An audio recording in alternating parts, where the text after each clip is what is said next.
by the best in the business, and that is Merrill Reese, the voice of the Philadelphia Eagles. Merrill, another great run, and thanks so much for your valuable time today. Steve, I am always happy to be on with you. It's fun to talk football with you. Same here, and we have a common denominator because you've had one season of calling every play of Saquon Barkley. I had 3 of them in college. There are certain guys, when Bryce Harper comes to the plate, I feel like he might hit a home run on any pitch. What's it like for you knowing that anytime Barkley touches it, it could be the home run and he takes it all the way? You know, he is truly amazing. I have never gotten over him. I thought they were getting a great football player, but I did not realize how great that would extend to. I mean, he's just been absolutely amazing. And what better indication was there than last week against the Commanders? On his very first touch, he took it 60 yards to the house. He is amazing. And it's not just what he's doing with the ball. Sometimes what he does without the ball. The way he picks up a blitz, Merrill. I mean, to give Jalen a little more time. The way he blocks for Jalen when he runs with the football. What does that mean to the offense? It means a lot. He's a very unselfish football player, but he's great in every segment of the game, blocking, catching passes, and, of course, running with the football from scrimmage. I never thought he was as fast as he was. When they got him, when they made that deal, I was excited, but I kind of thought that he wouldn't be quite as fast as he was 5 years ago coming out of Penn State, particularly when he had some serious injuries in those years with the New York Giants. I thought he'd still be a very good football player, but would he have that speed? And we found out very quickly that he absolutely has that speed. What did it mean to the offense, Merrill, when Dallas Goedert got back at tight end? That's a big plus, a very big plus. I found out, just checking things, in statistics the other day. Do you realize that in the playoff history of the Eagles, going back to 1981, I guess technically, or 80, and then the Super Bowl was in 81, in the postseason, no Eagle receiver has ever gained more yards or had more postseason touchdowns than Dallas Goedert. Wow. I never knew that. I didn't either. No, it's amazing to me. Now, the Eagles have so much talent on offense, but it's almost like when he got back there, it inched up a little bit. I just thought the way he blocks, the way he receives everything.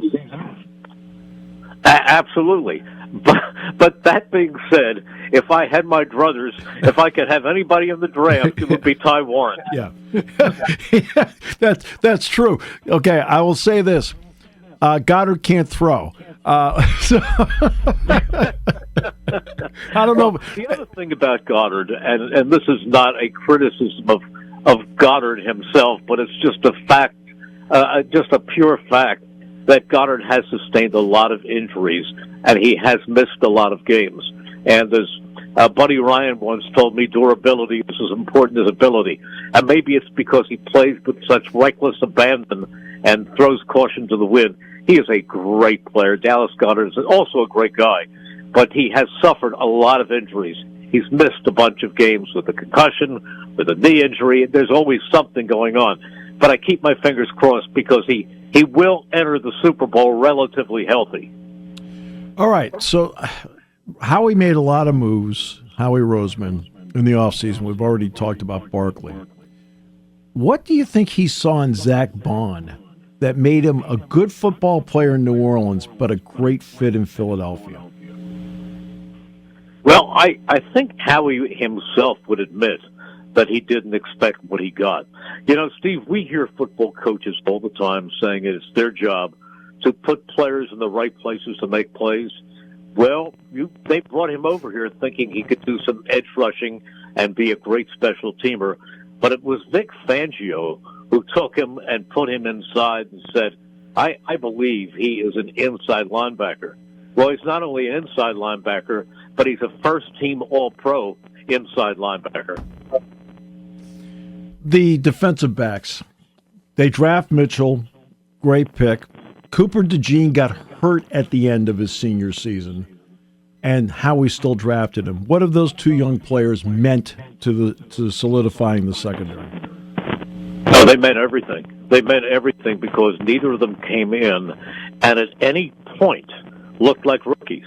I mean, they were confident. They were fundamentally sound. They were coachable. I've never seen two players come in as rookies and immediately fit in. I mean, they didn't go through growing pains.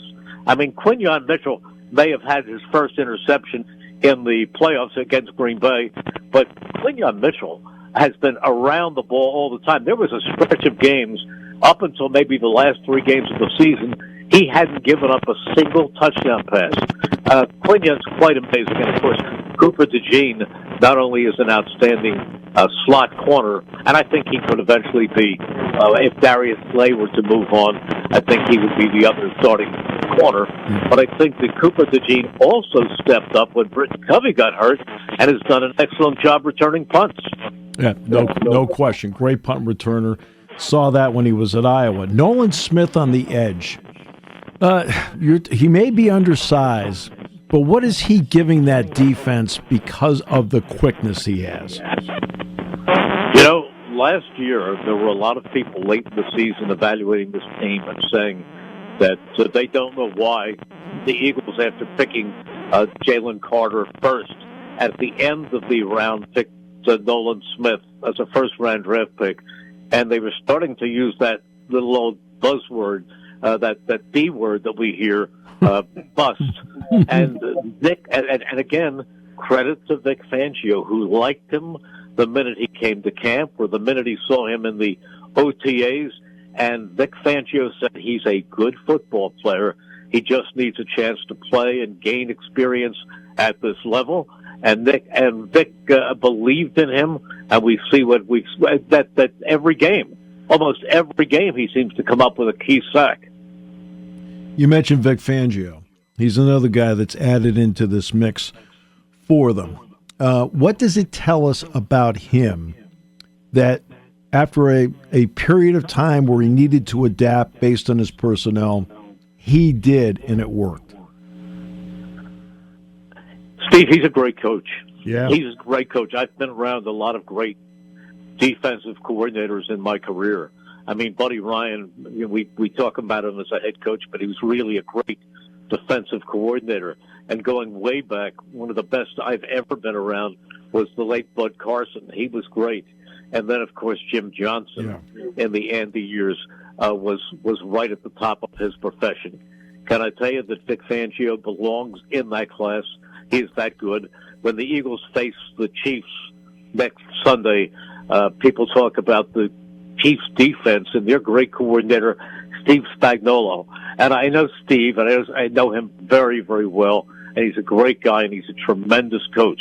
But Vic Fangio certainly will hold his own with Steve Spagnuolo. You have two of the best. Yeah. By the way, Jack Ham, the number of times he'd bring up Jim Johnson to me, I couldn't even, if I had $1 for each time he did it, you and I would be like playing golf right now. Well, I'd be doing that anyhow if there weren't snow on the course. That's true. No, so would I, as a matter of fact, Merrill. This game itself, like, you've been down this road before. Yeah, you've been down the Kansas City road before. Both teams are a little bit different than before. What do you think of Kansas City based on what you see now? Not what everybody will talk about the reputation they have, but what do you see in that team right now? Well, they're very, very good. They've got a lot of talent. However, I'm going to be honest with you. I think if you compare the rosters from top to bottom, I agree with this. The Eagles are better. Yep. The Eagles have a more complete roster. However, there's that little X factor who wears number 15. Mm-hmm. And you never know what he's going to do next. And he is one of the most unbelievable crunch time quarterbacks ever. Although, go back to Super Bowl 57 2 years ago, Jalen Hurts actually outplayed him that day. I agree. He did, except for one play. Jalen, I thought, was the best player in the field. Yeah, but Jalen was the best player in the field outside of that one play. It was. He was great. and he was great against the Commanders 2 weeks ago. I thought that's the best. That's personally, I thought it was the best game he played this season. When you look, and he has stayed away from the big mistake along the way. Now, there's a trade-off with that. How do you evaluate Jalen Hurts at this point? Well, I don't use the word a lot, but I think he's a great quarterback. Mm-hmm. And I have never wavered on my belief of Jalen Hurts. I just think he's a tremendous quarterback. He's an unbelievable person. He's not a guy with a big personality, and he doesn't showboat very much, but he studies endlessly. He's dedicated, and he's very, very coachable. He does what they want him to do. So if the game plan that particular week means run Saquon Barkley and throw maybe 20 passes at most a game, he goes along with it. Or if you get into a game where you've got to flex the arm and go deep, he can do that too. I think he's a tremendous quarterback. Now, can he do some of the things that Patrick Mahomes can do that we see every now and then and go, wow?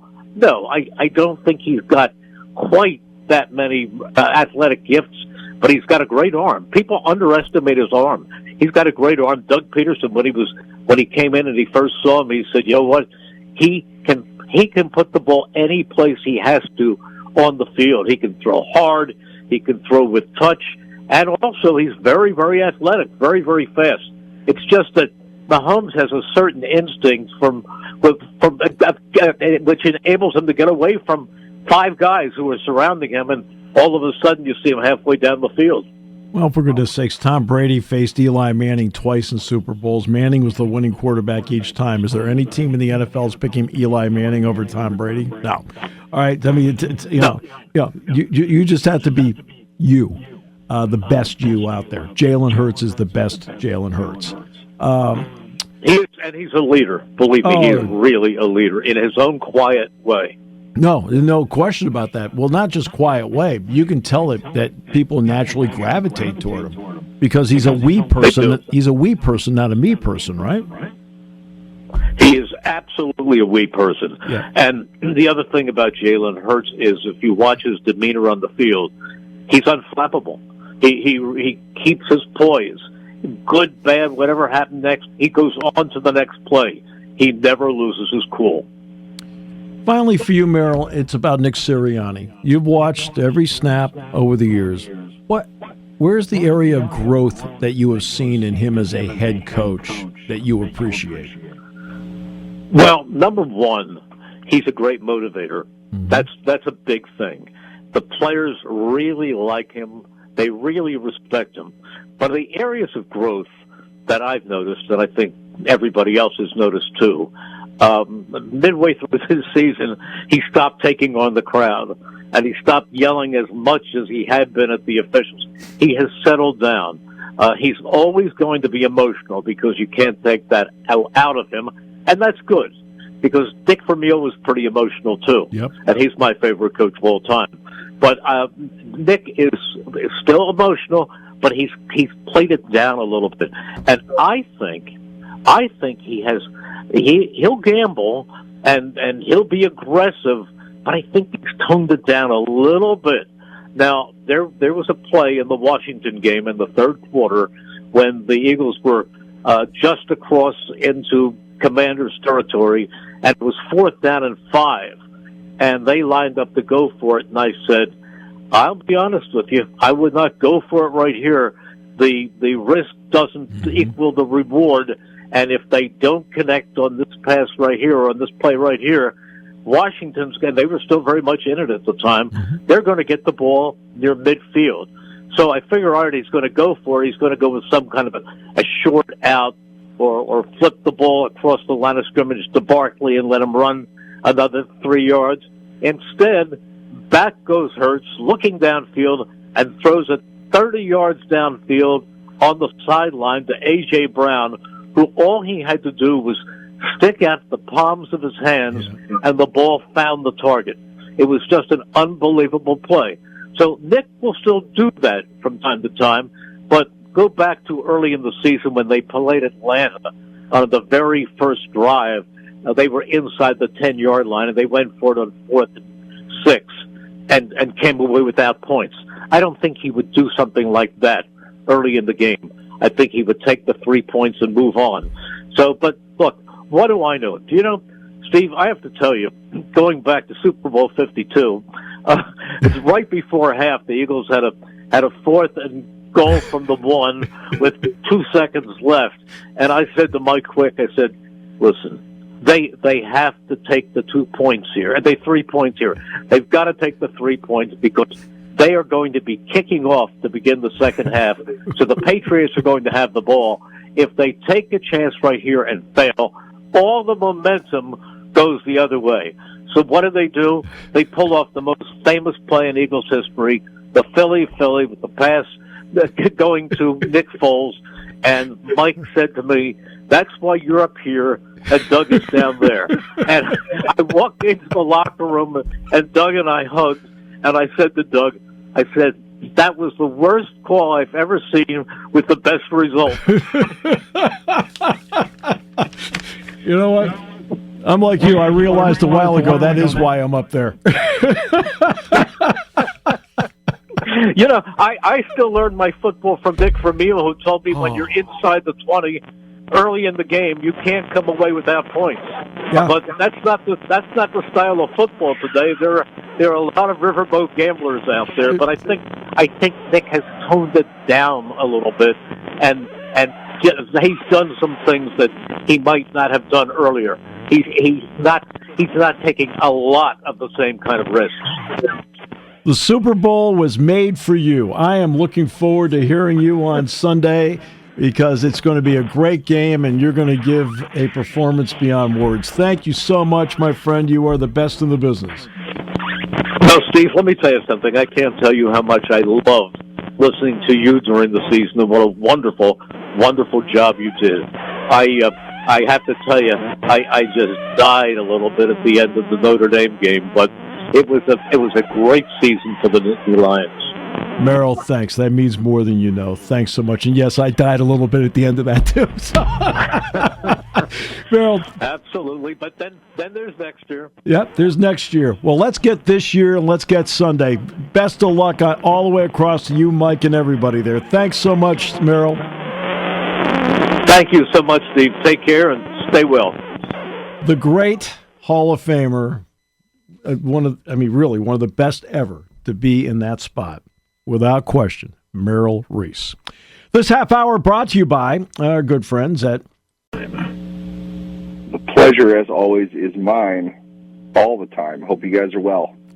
Sir, we just had a friend on that said his confidence in what the Eagles could do on Sunday grew because he watched last night's press conferences. Am I missing something here? The punchline, I guess. I don't know. Salesmanship is an important part of life. It's involved in everything, and I guess if you want to buy into that, you can. Not sure if you ever watched the Simpsons, but yeah.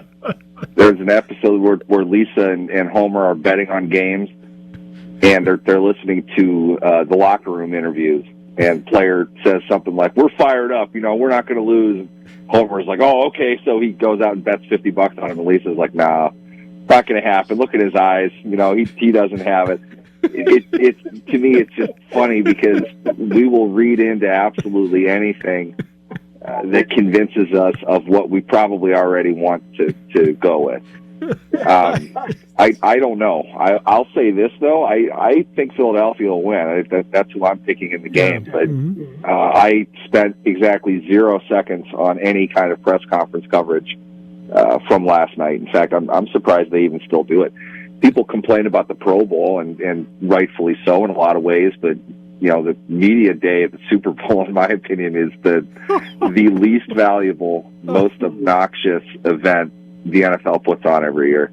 Yeah, it certainly is, without question. Now, I understand, like, if you're NFL Network, of course you carry it. It's part of being NFL Network, and it's what you do. the bottom line is one team has Saquon Barkley and the other team doesn't. And I think that's just like in the past, one team has Patrick Mahomes and the other team doesn't. Like last year was Purdy and Mahomes. Now, which quarterback do you think was going to bring him back late? It'd be Mahomes. There's something about Barkley. It's not a magical thing. It's just his talent is just usable in so many ways, even on plays where he doesn't touch the ball. He's as valuable. He's almost as valuable when he's not touching the ball because of how he blocks now. I just think he's the biggest difference in the game. I would agree with that, and I think it's.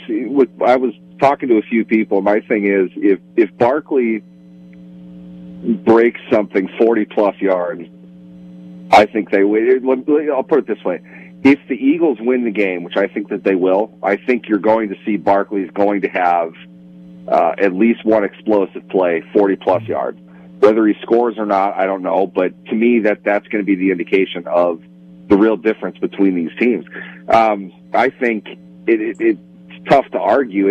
At the top level, top 3 players, Kansas City is step for step with Philadelphia. Yes. Top 20 players, I don't think it's close, to be honest. Philadelphia's just got the dudes, and we're seeing that. And this is coming from somebody that said after week 2, week 3, Nick Sirianni's in the hot seat. Yeah. I think he's done a remarkable job throughout the season within the conference of the buzziest team, the fan favorite team. Everybody wanted Detroit. Detroit was fun to watch.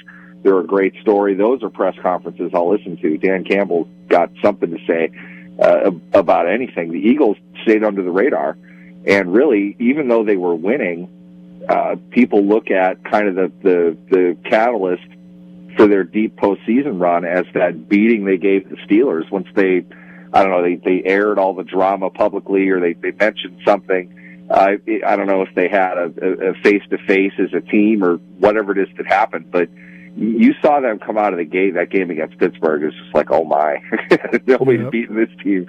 These guys are for real. If they can continue playing like that, they're going to be very difficult to beat, and they haven't lost. So you look at them overall as a team that really is dialed in all 3 phases of the game. And Barkley has been the straw that stirred the drink throughout the season. But I think the running back position doesn't have to be the tip of the spear, but it's going to be the most beneficial to everybody else, almost in a point guard fashion within an NFL team nowadays. And you hit the nail on the head. It's because when he doesn't have the ball, he's still bringing a lot. Yep. And I've said this a bunch here and other places as well.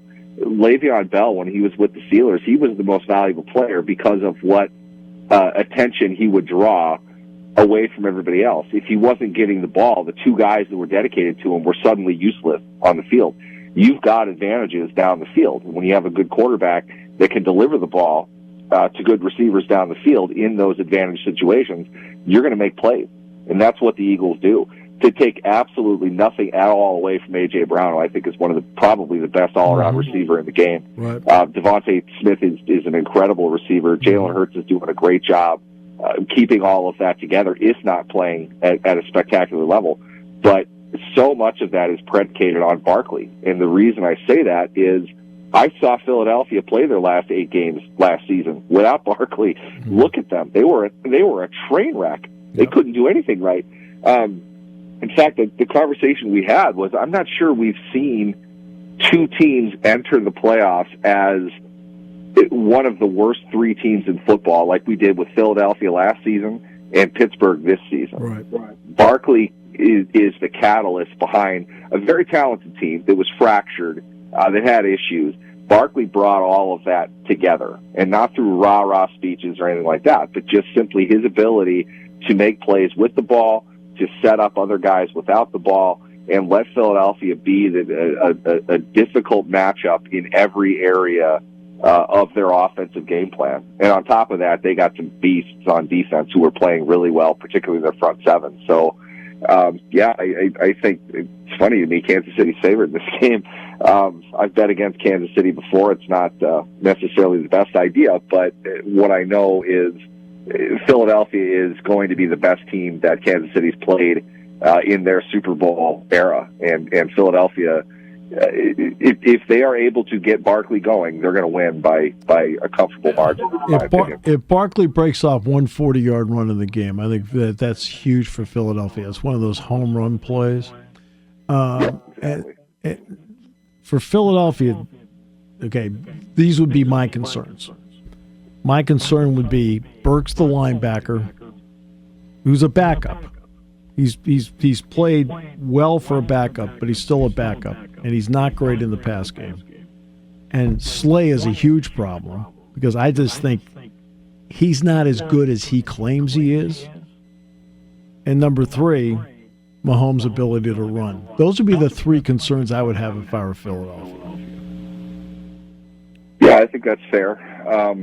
I would look at it as really this is not the track team kind of Chiefs that for whatever reason we're still kind of hanging on to. If Philadelphia is the big play threat in this game by quite a bit. Yep. They have the playmakers to be able to do that. I agree with you. Darius Slay is definitely not at all what he thinks he is as a player. An emotional, we'll put it this way, I'm sure there's going to be an official breaking him up from somebody else a couple times during the game. Sure. But as far as making plays down the field, I don't think he's the type of guy that can do that. And A.J. Brown will eat him alive. If they get coverage on him one-on-one, Slay is nowhere near as physical as Brown can play. They're going to be able to go over the top. Yeah. In other words, if I'm Nick Sirianni, I'm saying, look, Jalen Hurts, we want to be aggressive in this game. We're going to attack downfield. Yep. The game is not over if you turn the ball over, okay? We want to take shots, smart, calculated risks. We can bury this team quickly, and we can come back on them. If we're down 17, we're still in the game. If we're up 17, they're not going to be in this game. So let's try to get after this. Be smart with the ball, obviously, but you got some talented players around you. I don't think they can keep up with us deep down the field. If you can get the pass off before Chris Jones lands in your lap, which I'm sure he's going to do because he's Chris Jones, we can take this to them. We can make splash play after splash play and really put the pressure on them to follow that up. And I don't think they can do that with the kind of dink and dunk style that they have nowadays. Taking what they're given and trying to possess the ball, do something with it and try to keep it, relatively close. I mean, basically what they did with Buffalo. Eventually Buffalo's going to crack. Yep. We know we can play situational football better than anybody else. If Philadelphia can stay out of that, in other words, not 3rd and 3, but convert 2nd and 6. Keep going at first down. Don't let them get into sub packages. Don't let them play to their strength, which they do really well. Just punch them square in the mouth. I think Philadelphia has an advantage just in the sense that they have more explosion. They have more, swagger, if you will. They have the ability to make those plays. I don't think Kansas City does much. Okay, so let's bring it back to Pittsburgh for a moment. They have the interesting decision as to what to do with the quarterback spot. Right? All right. So you've looked at it, contracts, so forth. What do you think they ought to do at quarterback?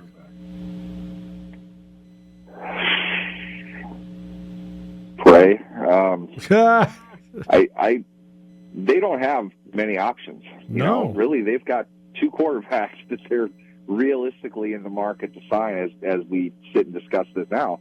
And let's keep in mind, now we've gone backwards years to the point where they set themselves up to decide between Wilson and Fields. So in that sense, this is what they've created, but I'm not sure.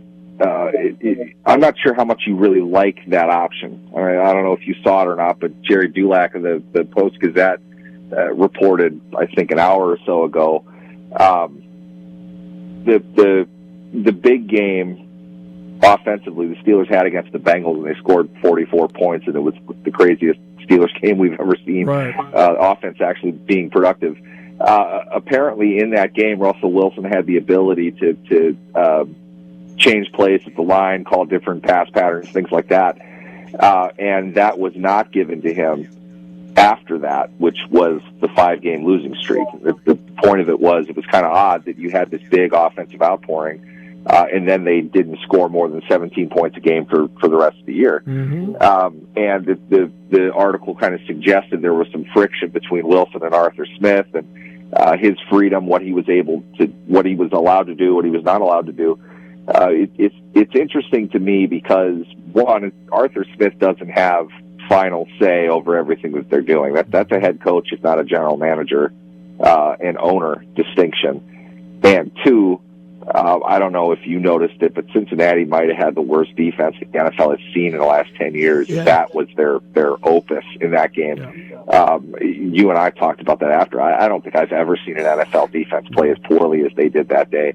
I don't think a couple play calls here and there is really the difference between what we saw in that Bengals game, a non-playoff team, versus the gauntlet they had to run through in the next 5 games, including playing Cincinnati again and scoring 17 points. So where there's smoke, there's fire with Wilson. Obviously, a lot of speculation around Pete Carroll in Las Vegas. Possibility of them reuniting there. I don't know how valid that is, considering I don't think Pete Carroll and Russell Wilson liked each other in Seattle. That's why he got traded to Denver. Yeah. I'm not sure that's something that they necessarily want to revisit, but if anything, I would say it's competition in the market. Wilson's dollar is going to be worth a lot more than Fields' will. So from the Steelers' perspective, Russell Wilson at probably $25 million a year. Is that better than Fields at probably at least the 10 that Sam Darnold got with the Vikings last year? It's probably what he'll command within the market. I don't know which direction they would go. What I know is you had significant problems offensively with both of them. Whether that resulted in the game being won or not is not the question. How good was the team drive to drive? How good were they in clutch situations? How fluid was their offense? I'm not sure it was significantly better with Fields in the first 4 games. But Wilson's offense, the first 4 games he was with Pittsburgh, was a lot better. Mm-hmm. They fell apart after that, and I'm not necessarily surprised. I think they kind of got away with a few things that the first half of the season that they would pay for in the second. For me, my bet is Wilson. I think that's the one they would go with. The veteran experience, I think he brings more to the table than Fields does. Fields got the upside that I guess everybody still sees, despite the fact he's started 50 games in the NFL and hasn't performed exceptionally well in a whole lot of them. Other people, I think, would prefer to overpay for Fields rather than Wilson. The Steelers are the type of organization they're going to prefer to go with the veteran with the experience, especially if more money is involved. Wilson, galvanized the team. He brought a lot out when he came into the game. I mean, you might remember that first drive or two that he had when he first started were rough, and it got substantially better after that. And it looked like they really were, performing well for a stretch of time there. The Steelers know that they have that. I think that's what they would rather go with. They know what they have with Fields. I think he's a backup level, fringe starter type of guy. Either way, what they would really like to do is get a veteran quarterback signed to a 2-3-year deal, something like that. I think they're going to dip into the draft, try to find somebody that they can develop. Just so you know, between you and me, I don't see that guy in the draft. Lots of Steelers-worthy quarterbacks in this draft. Yeah. That's not going to deter them. Just watch. I understand that. I agree with you overall, but you look in 3rd, 4th round, it wouldn't surprise me. You grab a guy that you feel has some upside. Give him some time to develop.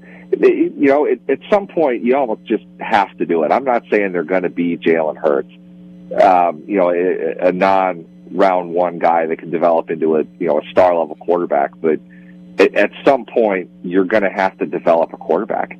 It's binary.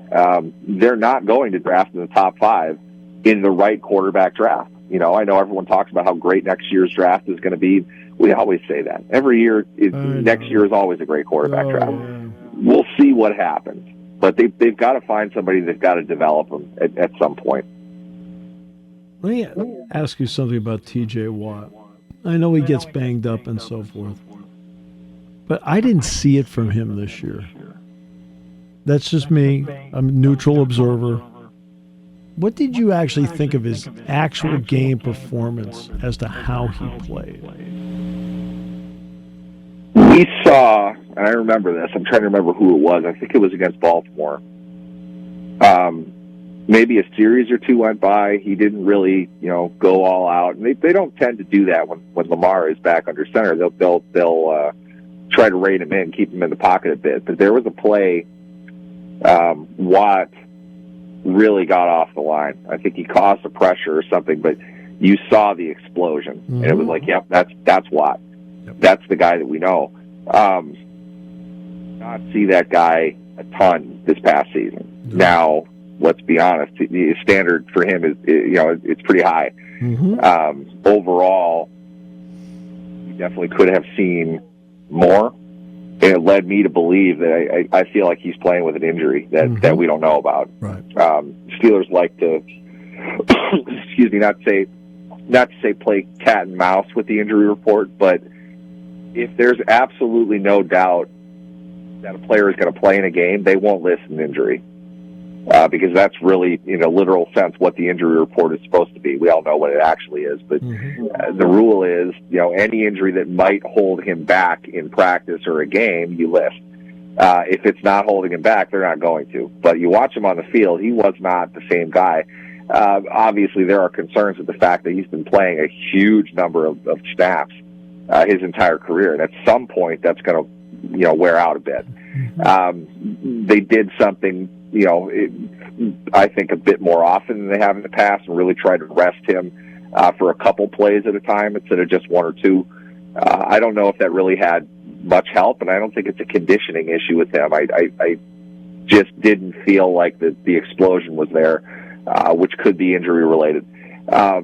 There was a note, I think it was something in regards to not being in the Pro Bowl, with him having surgery pretty quickly after the season ended. Now, it could be for a variety of things. A lot of guys, get surgery in the off season. It's not to say that he played through, a pretty significant injury all year long, but I feel like we'll find out, perhaps in August that he was playing a bit more hurt than we thought he was. He had a thumb injury at one point. Obviously, that doesn't necessarily impact his get off on the line, but when you're engaging with a blocker, you need to use your hands to move around. Right. You don't have a working thumb, you're probably not going to be as effective. Maybe that was part of it. I'm not 100% sure, but overall, I do not think we saw the T.J. Watt that we're used to seeing. And it could be a few different things. The fact that he's played at the level he has for as long as he has something to do with it. But we'll see. I hope it's not, kind of the beginning of the end for him, because obviously he's a great player to watch. Yeah. And the team needs him more than they ever have. But it goes to show, how many offensive issues this team has had during the prime of what is absolutely, without a doubt, one of the 5 best defensive players of his era. It's really unfortunate to see them, go into another year in which T.J. Watt has not even won a playoff game, let alone sniffed the Super Bowl. So it's something the Steelers really need to weigh a bit more heavily moving forward. They're going to have to figure something out. You are the best, my friend. I appreciate you so much. Thanks so much. Absolutely. Thanks for having me, guys.